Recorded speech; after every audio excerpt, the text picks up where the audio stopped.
Chris, this is not an easy return to teaching today after the All Saints holiday. What have you been hearing from teachers and how they are feeling?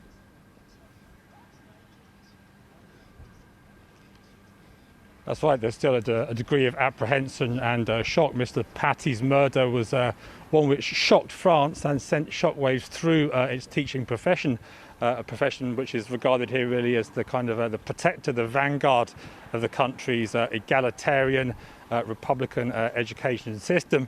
A lot of teachers are obviously quite fearful and asking themselves the question in the future, will they effectively, in order to protect their safety, have to self-censor? Now, as you said, Paty is being honoured with a minute's silence taking place at educational establishments across the country, including this one behind me here in Paris. The French Prime Minister, Jean Castex, will visit the school at which Mr. Paty taught. Now, there's been a little bit of dissatisfaction with the way all of this has been handled, not over the idea of a minute's silence, but over the fact that teachers say they haven't had enough time to prepare the new term, to talk to their colleagues, to talk to pupils. And it is going to be a different new term. As you said, France, after this half-term break, going back to school with the country going into a second coronavirus lockdown. Back in March, schools were closed. They're open this time round, but a bit of apprehension over what the government claims is an increased level of health security in schools, including all those over the age of 6 having to wear masks. But many teachers' unions and teachers we've talked to are a little bit apprehensive about whether all of that is actually going to work. Chris, since Paty's murder, we've seen more attacks and tensions really are palpable here in France. What's the latest on the security situation? Well, tensions on a number of levels, Charlie, really. First of all, the international context is, of course, the Turkish president saying that Emmanuel Macron, the French president, was anti-Islam.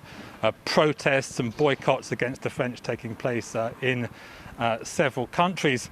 Mr. Macron has taken to the airwaves on Al Jazeera television to say that his viewpoint has been wholly misrepresented, that he's in no way anti-Islam, that his fight is against extremists and radicals who teach and preach values that are at odds with France's motto of liberty, equality and fraternity. The context in France, however, as you said, first of all, a speech by Emmanuel Macron in which he said he would be cracking down on some of the things we were talking about just there, this idea of Islamist, not Muslim, but Islamist separatism from these French Republican values.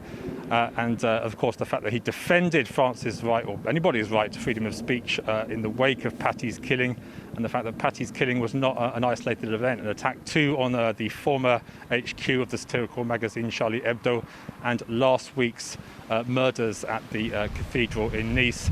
As I said, these are all palpable tensions, and in terms of those attacks, French ministers, French security services saying that more are perhaps likely.